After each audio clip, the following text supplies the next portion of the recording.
할렐루야. 주신 말씀을 가지고 기다리고 기다렸더니 라는 제목으로 하나님의 말씀을 증거하도록 하겠습니다. 사랑하는 성도님들, 기다리는 것을 잘 하십니까? 사실 우리는 기다리는 것이 쉽지 않은 성정을 가지고 있는 사람들입니다. 한 남자와 한 여자가 장거리 연애를 하는데요, 너무 거리가 멀어서 편지만 주고받으면서 세월을 보냈다고 합니다. 그러던 중 그 여자가 드디어 결혼을 하게 되었는데, 누구랑 결혼을 했다고요? 어떻게 그렇게 잘 아세요? 네, 결혼한 남자는 멀리서 편지를 썼던 그 남자가 아니라 편지를 구구절절 잘 이렇게 배달했던 우편 배달부였다고 합니다. 여러분, 이 이야기가 웃기면서도 슬픈 이야기죠. 이것을 요즘 우프다라고 이야기를 하는데요, 이렇게 우픈 이야기가 되고 만 이유는 바로 기다리지 못했기 때문입니다. 기다리지 못해서 잃어버린 사랑, 깨어져 버린 사랑이 얼마나 많은지 모른다 하는 것이죠. 제가 군대에 있을 때를 생각해 보면 많은 병사들이 가장 힘들고 슬퍼할 때가 언제인가 하면 여자친구가 고무신을 거꾸로 신었을 때 일이라 하는 것입니다. 우리 박노일 장로님과 박경희 군사님 계시는데, 군대에 계실 때부터 이렇게 만남을 가지시고 그 멀리 강원도까지 가셨다 그러더라고요. 얼마나 아름다운 만남인지 모릅니다. 어느 날 갑자기 이 병사들이 정말 밝고 씩씩한데 식음을 전폐하고 갑자기 우울해하면서 훈련도 제대로 받지 못하는 것을 보면 백발백중 애인이 자기를 버리고 갔다고, 기다려주지 않은 이유 때문이었다라고 이야기를 합니다.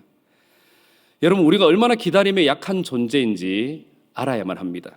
특별히 우리 한국 사람들이 좀 심하다라고 이야기를 합니다. 외국에서도 안다고 하더라고요. 우리 한국 사람은 별명이 있는데 뭐라고요? 빨리빨리. 얼마나 빨리빨리 하는지, 사실 속도가 빨라서 좋은 것도 있지만 기다리지 못하는 부분에 있어서는 좀 단점이라고 할 수가 있겠죠.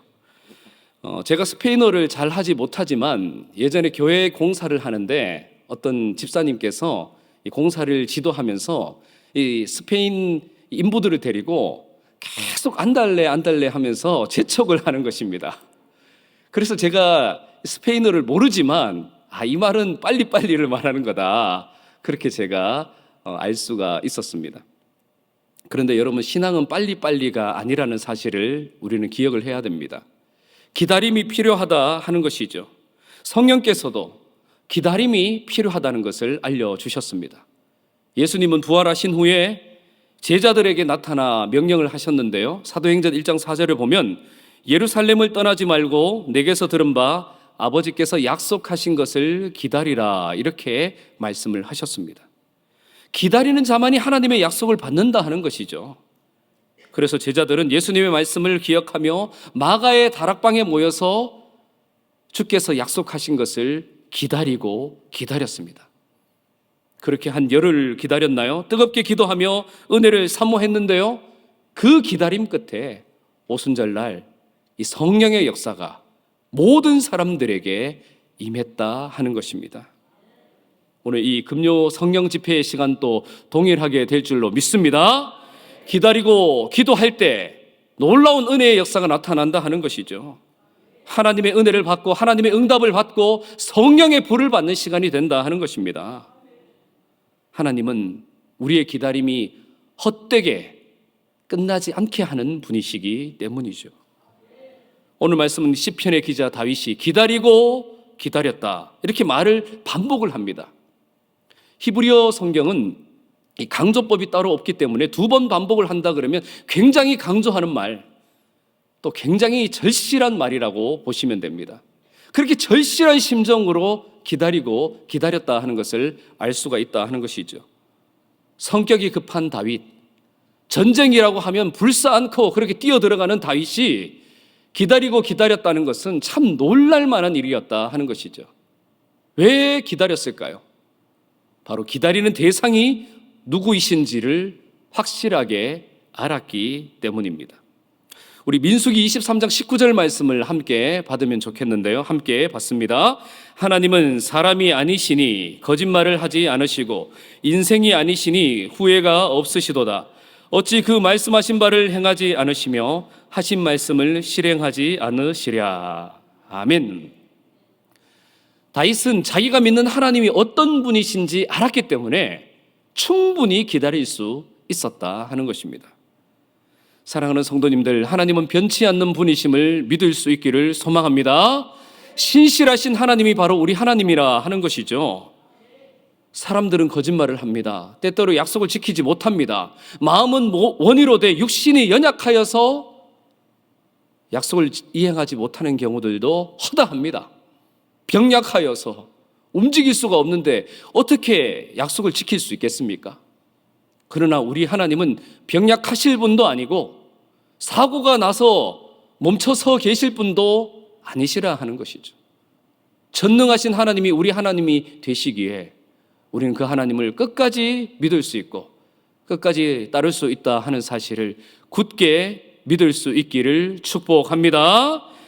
내가 믿는 분은 반드시 이루실 분이다. 반드시 좋은 것으로 갚아주실 분이다. 선하게 응답하여 주실 분이다 하는 것을 우리가 깨달아 알 때에 우리는 끝까지 기다릴 수 있다 하는 것입니다.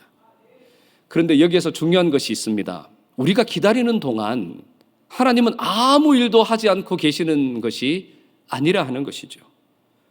기다리는 동안 우리는 아무 일도 일어나지 않는 것과 같아 보입니다. 하나님은 그러나 보이지 않는 곳에서 이미 일하고 계신다는 것이죠. 오늘 다윗은 기다리고 기다렸다라고 표현을 했지만 하나님은 이미 다윗의 간구에 귀를 기울이시고 손을 움직이시며 다윗을 건져낼 준비를 하고 계셨습니다. 요셉이 애굽의 형들에게 팔려서 감옥에 갇혀 있을 때 참 정말 허송 세월 아닙니까? 그 13년이라는 세월이 얼마나 고달픈 세월이었습니까? 그런데 하나님은 그 시간 동안 준비하고 계셨다는 것이죠. 바로의 꿈을 준비하고 계셨고 그렇게 총리 대신이 되게 하셨습니다. 이스라엘 백성들을 430년 동안 노예로 종살이를 하게 하셨지만 모세를 들어 써주셨고 또 출애굽하실 그 계획을 다 가지고 계셨다는 것입니다. 예수님의 십자가 앞에서 예수님의 제자들은 뿔뿔이 다 흩어졌지만 예수님은 하나님은 부활의 영광을 준비하고 계셨다 하는 것이죠. 우리 이 사실을 확신하고 기다리고 기다리실 수 있기를 소망합니다. 한 의사가 이 수술실 앞에서 환자를 기다리는 가족들에게 이렇게 이야기를 했습니다. 지금은 문 밖에서 기다리셔야 합니다. 하지만 기억하십시오. 기다리는 동안 우리가 안에서 열심히 최선을 다해 일할 것입니다. 우리의 인생도 그렇다 하는 것이죠. 우리는 복도에서 기다리고 있을지 모르지만 하나님은 성실하게 일하고 계신다는 사실입니다. 내가 보지 못한다고 하나님은 일하고 계시지 않는다는 게 아니죠. 기다림의 시간 속에서 우리의 믿음을 단련시키시고 우리와 더욱 하나가 되기 위하여서 하나님은 준비하고 계신다는 것입니다. 그래서 예수님을 믿는 사람들의 시간 속에는 마이너스의 시간이 하나도 없다라고 이야기합니다. 플러스 더한 플러스의 시간이 있을지 몰라도 마이너스는 하나도 없다 하는 것이죠. 오직 보지 못할 뿐 하나님은 이미 일하고 계신다는 것입니다.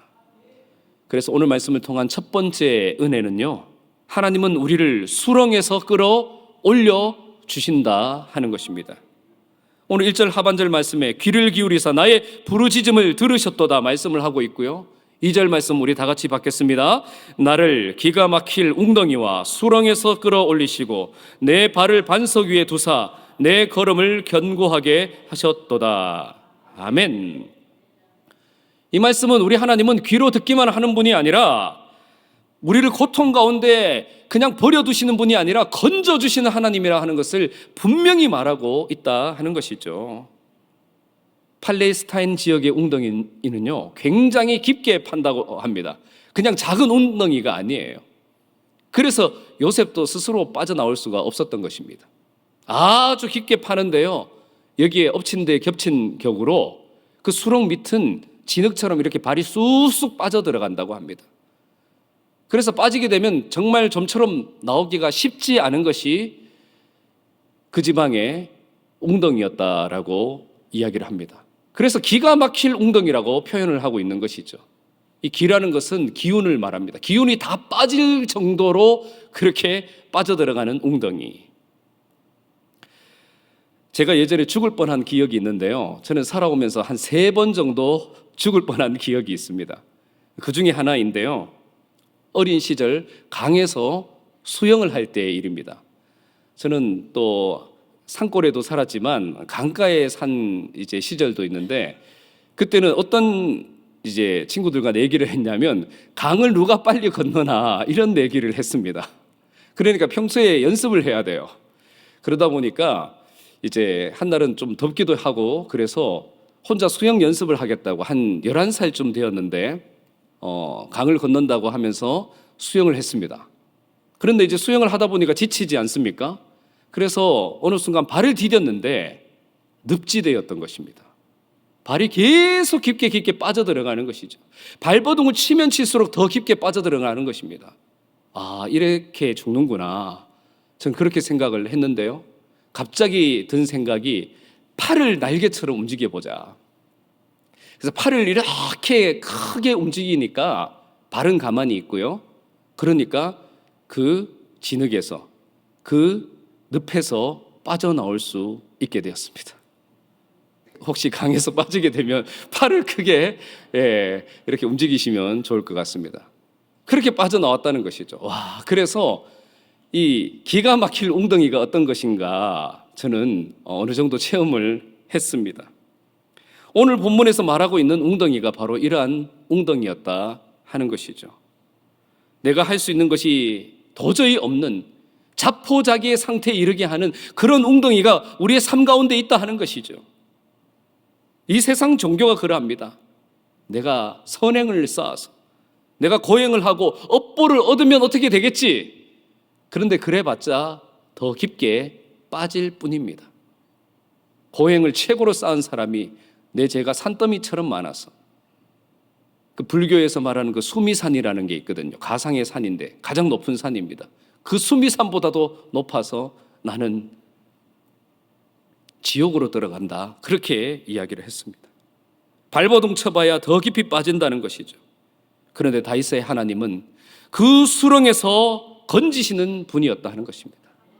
그 다윗의 하나님이 우리의 하나님이 되시는 줄로 믿습니다. 아무것도 할 수 없는 상황 속에서 전능하신 하나님, 이 수렁에서 건져주실 분은 오직 하나님이시라는 것을 믿고 확신하고 그렇게 부르짖었다 하는 것입니다. 여러분, 수렁은 내 힘으로는 빠져나올 수 없는 늪입니다. 죄의 수렁, 절망의 수렁, 중독과 상처의 늪, 아무리 발버둥 쳐도 되지 않습니다. 그러나 하나님께서는 가능하시다는 것이죠.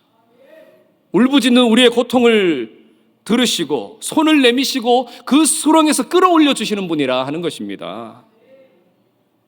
이스라엘 백성들이 출애굽을 할 때에 앞에는 바다요, 뒤에는 애국 군대가 뒤따르고 있었습니다. 아이들이 소리를 지릅니다. 엄마, 우리 이제 죽는 거야? 그러면서 얼마나 괴로워했겠습니까? 그런데 이때 하나님께서는 바다를 갈라서 길을 만드시죠. 아이들의 눈이 휘둥그레집니다. 엄마, 물이 벽처럼 서 있어.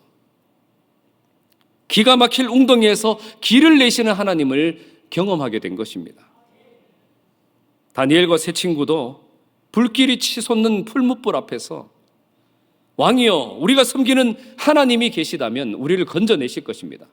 그리 아니하실지라도 나는 왕의 신상에 절하지 않겠습니다. 그 불구덩이 속으로 그 믿음을 가지고 나아갔는데요, 믿음이 불구덩이를 이겼습니다. 그들과 함께 하시는 네 번째 존재, 하나님의 아들이 그들과 함께 있었기 때문이죠. 절망의 자리에서, 어둠의 자리에서, 또 기가 막힐 구덩이에서 혼자라고 생각하지 않기를 축복합니다. 우리 주님이 계시기에 우리는 승리할 수 있다 하는 것이죠. 오늘 금요 이 성령 집회의 시간도 마찬가지입니다. 하나님은 동일하게 역사하여 주시는 분이라 하는 것이죠. 우리는 부르짖어 기도해야 할 줄로 압니다.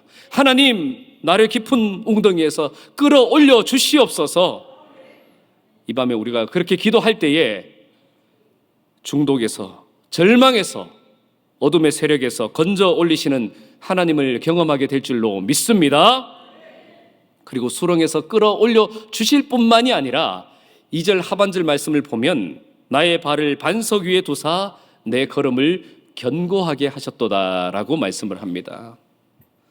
이스라엘 지방은요, 무덤 문화가 당시에 발달되지 않았기 때문에 사람이 죽게 되면은 그냥 몸통 높이 정도만 이렇게 파서 그렇게 묻었다고 합니다.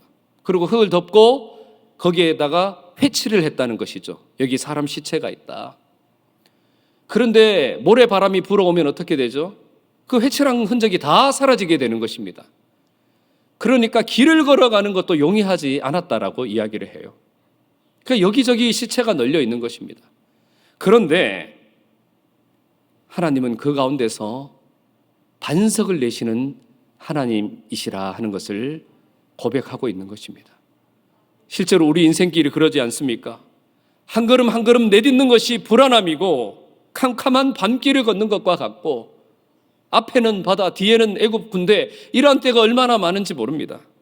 하지만 하나님은 우리의 발을 반석 위에 두사 견고하게 하셨다라고 말씀을 합니다. 이 얼마나 큰 은혜입니까? 그러므로 나의 발걸음이, 나의 앞길이 어두워 보일지라도 반석 대신 하나님을 의지하여서, 반석 대신 주님을 의지하여서 반석 위로 걸어다니는 복된 저와 여러분들이 다 되시기를 주님의 이름으로 축복합니다. 오늘 말씀을 통한 두 번째 은혜는 새 노래를 부르게 하신다 하는 것입니다. 우리 오늘 말씀 3절 말씀을 다 같이 한번 받으면 좋겠습니다. 시작. 새 노래 곧 우리 하나님께 올릴 찬송을 내 입에 두셨으니 많은 사람이 보고 두려워하여 여호와를 의지하리이다. 아멘. 오늘 말씀에서 이야기하고 있는 이 새 노래는 신곡을 뜻하는 것이 아닙니다. 처음 출시한 새로운 노래, 이것을 뜻하는 것이 아니라 이전에 알던 노래이지만 나를 새롭게 하시는 그 은혜를 가지고 부르는 노래를 말하는 것이죠. 그러니까 내가 예전에 알던 노래도 새 노래가 될 수 있는 것입니다. 왜 그렇습니까? 예수님을 믿게 되고 또 그 은혜를 알게 되면 나의 삶의 의미와 목적이 완전히 달라지기 때문입니다. 새로운 내용과 주제를 가지고 부르는 노래가 새 노래라 하는 것이죠.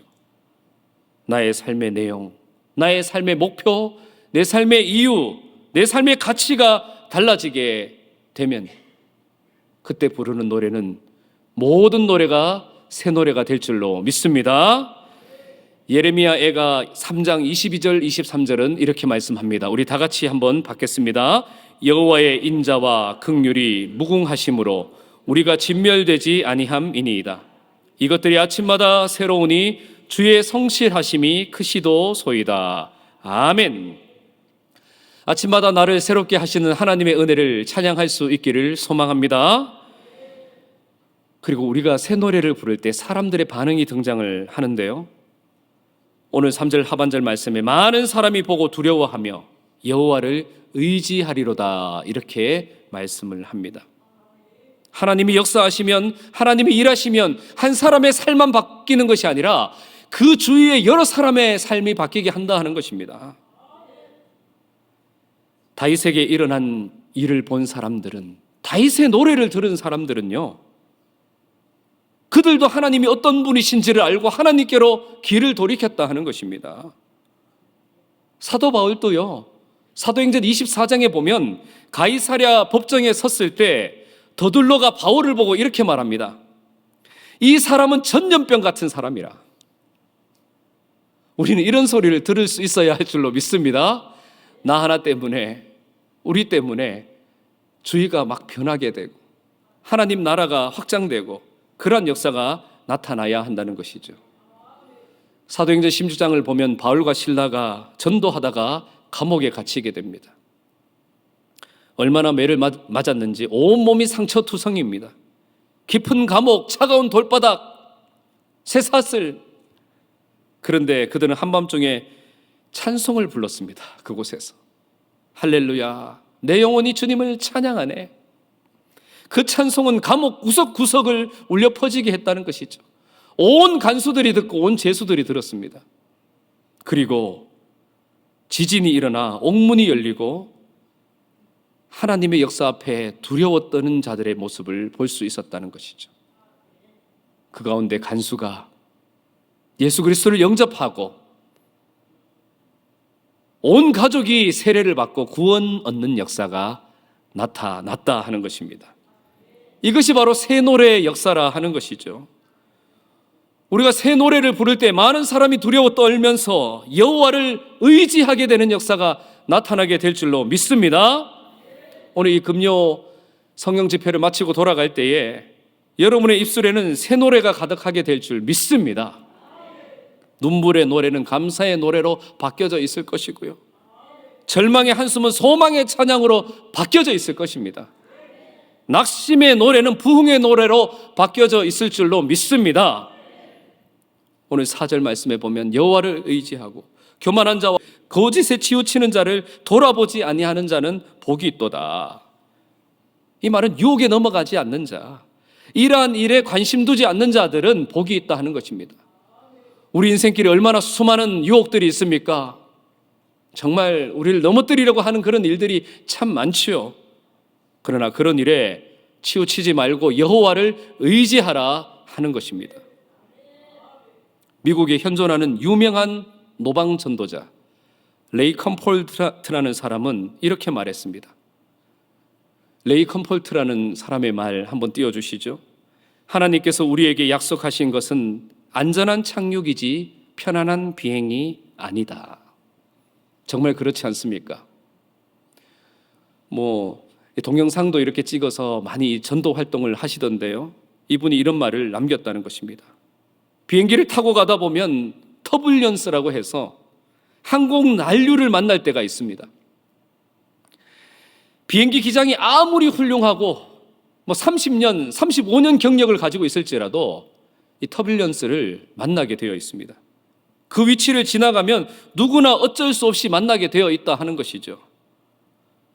저도 세미나가 있어서 뉴욕과 워싱턴을 갔다가 이렇게 돌아오는 길에 정말 쉽게 경험해 보지 못할 항공 난기류를 경험했습니다.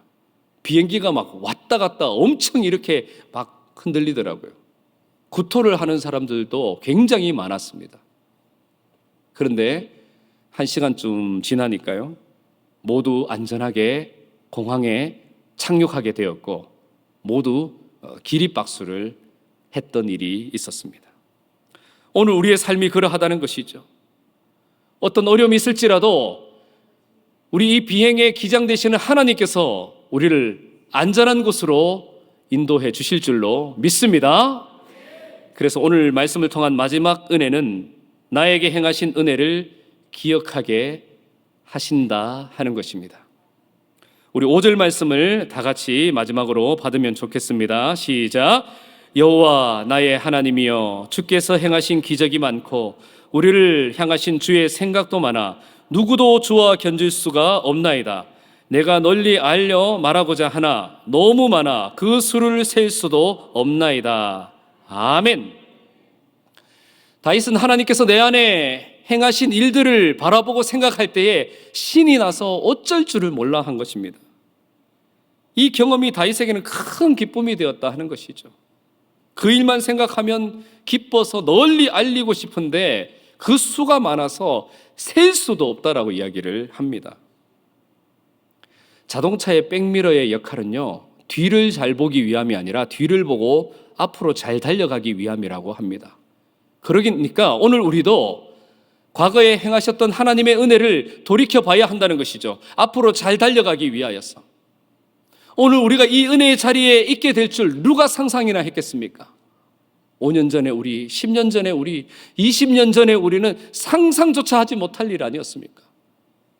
그래도 하나님께서 내게 생명을 주셔서 오늘 이 은혜의 자리에 오게 하셨다는 것 자체가 크고 놀라운 은혜인 줄로 믿습니다. 우리는 수시로 백미러를 봐야만 합니다. 과거에 내게 행하셨던 하나님의 역사가 무엇인지를 떠올려 보며 살아야 한다는 것이죠. 오늘 이 시편 40편 말씀은 1절에서 10절까지는 과거의 일에 대하여서 말하고 또 11절에서 17절은 현재와 미래에 대하여서 이야기를 합니다. 왜 이렇게 할까요? 하루하루 견뎌야 하는 오늘과 내일을 살아내려면 우리는 과거의 하나님의 역사, 하나님의 은혜를 꼭 기억하고 살아야 한다는 것입니다. 부부가 잘 살려면 사랑했던 기억, 좋았던 추억들을 잘 떠올려야 한다고 합니다. 그렇게 도와줬었지, 그렇게 만났었지, 그러면서 그렇게 쌓아나가는 것입니다. 하나님과 우리와의 관계도 마찬가지라는 것이죠. 베풀어 주셨던 그 은혜를 기억하며 나아갈 때 우리는 승리하는 삶을 살아갈 수 있다 하는 것입니다. 이스라엘 백성들은 광야를 지날 때에 아침마다 만나가 내렸습니다. 저녁마다 메추라기가 날아왔다는 것이죠. 낮마다 구름 기둥이 그들을 시원하게 해주었습니다. 밤마다 불기둥이 그들을 따뜻하게 해주었다는 것이죠. 목이 마를 때는 물이 터져 나와서 반석에서 물이 터져 나와서 그들의 목마름을 해결해 주었습니다. 돌이켜보니 하루하루가 은혜였던 것입니다. 여러분의 인생을 돌아보시기 바랍니다. 내 삶이 무너질 것 같았을 때 붙들어 주셨던 하나님, 사업이 어려울 때 다른 길을 내어주신 하나님, 병상에 누워있을 때 나를 일으키신 그 하나님의 은혜, 그 은혜를 기억하시기를 바랍니다. 그 하나님은 오늘도 동일하게 역사하시는 줄로 믿으시기 바랍니다. 말씀을 맺겠습니다. 사랑하는 성도님들, 우리는 여호와를 기다리고 기다리는 자가 되어야 합니다.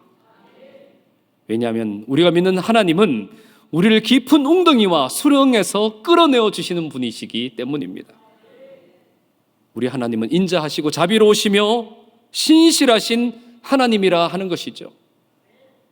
인생을 살다 보면 난기류를 꼭 만나게 될 것입니다. 하지만 우리 인생의 가장 프로페셔널한 기장되시는 하나님께서 우리를 안전한 곳으로 착륙하게 해주실 줄로 믿습니다. 그러므로 우리는 이 사실을 확신하고 날마다 내게 주시는 은혜를 바라보며 새 노래를 불러야 할 줄로 믿습니다. 나의 발을 반석 위에 두사 나의 걸음을 견고케 하시는 하나님을 바라볼 수 있어야 한다는 것이죠. 오늘의 힘든 상황을 견디고 이기는 힘은 내가 경험한 하나님, 내게 은혜 베푸신 하나님을 바라보는 것에서 나옵니다. 그러므로 우리 오늘 말씀을 꼭 기억하면서 나를 여기까지 인도하신 하나님의 은혜를 바라보며 셀 수도 없는 그 하나님의 은혜의 경험을 가지고 주어진 상황을 견디는 것을 넘어서 여호와를 기다리고 기다려서 주님 주시는 참된 기쁨과 승리를 경험하며 살아가시는 복된 모든 성도님들이 다 되시기를 주님의 이름으로 축원합니다. 아멘. 기도드리겠습니다. 사랑의 하나님 아버지, 오늘 이 예배의 자리에서 마가의 다락방에 임하신 성령께서 우리 가운데 임하여 주시길 간구합니다. 여호와를 기다리는 자는 결코 수치를 당하지 않을 줄 믿습니다. 오늘 밤 부르짖는 기도의 자리마다 하나님 응답하여 주시옵소서. 수렁에서 건짐을 받게 하여 주시고 새 노래를 부르게 하여 주시옵소서. 성령님, 오늘 이 금요 예배 위에 충만히 임하여 주시옵소서. 오늘 우리 교회와 가정과 심령 위에 충만하게 임하여 주시옵소서. 하늘 문을 열어주시고 은혜의 담비를 부어 주시옵소서. 강력한 성령의 기름 부으심으로 치유와 회복의 능력을 경험하게 하여 주시옵소서. 이제 더 이상 사람을 기다리지 않게 하여 주시고 환경을 바라보며 두려워 떨지 않게 하여 주시고 오직 여호와 하나님만을 바라보며 기다리고 기다리는 자가 되게 하여 주시옵소서. 그리하여 기다리는 자에게 주시는 놀라운 은혜를 받아 누리며 살아가는 복된 모든 성도님들이 다 되게 하여 주실 줄을 믿사오며 우리를 깊은 웅덩이에서 건지시고 반석 위에 세우시는 우리 주 예수님의 이름으로 기도드리옵나이다. 아멘.